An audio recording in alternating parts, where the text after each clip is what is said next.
আজকে অনেক দিন পরে আমি বিরতি রান্না করলি, বলতে পারো এই বছরের প্রথম রান্না এটা। ছোটবেলায় যখন সর্দি কাশি হতো তখন আমার দিদা বলতো যে বিরতির ঝোল করে খানো, দেখবি ঠিক হয়ে যাবে। আর সত্যি তোমরা সেটা বিশ্বাস করো বা নাই করো, বিরতির ঝোল করে খাতি না সর্দিটা কাটিয়ে যেত। কিন্তু ওই যে আজকাল একটু সর্দি কাশি হতে হতেই ডাক্তার ঘর পড়ে আছে। এই ঘরের টুকিটাকি জিনিসগুলাকে আর আমরা বিশ্বাসই করতে ছাড়ে দিয়েছি। আমরা এটা ভুলেই গেছি যে প্রাকৃতিক জিনিস দিয়ে কিন্তু ওষুধ তৈরি হয়। ওই যেমন ধরো শিকড় বাকড় গাছের ফল মূল ফুল ইত্যাদি দিয়ে ওষুধ তৈরি হয়। তো তোমরা সবাই কেমন আছো একটু কমেন্টে জানিও। আমি কিন্তু এখন ভালোই আছি, আর আমার পরিবারেরও সবাই এখন ভালোই আছে।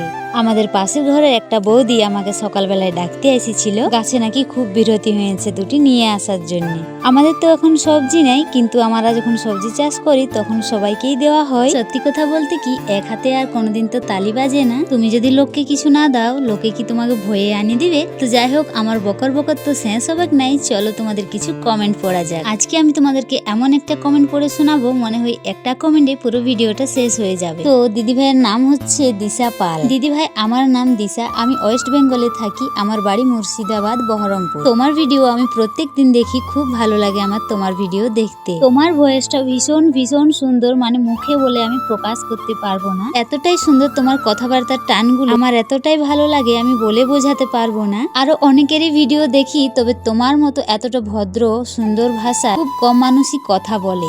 অনেক ভালোবাসা দিদি ভাই তোমাকে, আরো এগিয়ে যাও তুমি। আমার কমেন্টে যদি তুমি দেখতে পাও তাহলে আমার নামটা নিও। তো সত্যি প্রথমেই আমি যখন কমেন্টটা পড়ি আমার খুব খুব ভালো লাগে। কমেন্টটা পড়ে আমার যে কি ভালোটা লাগছে তোমাকে আমি কিভাবে বলে বোঝাবো।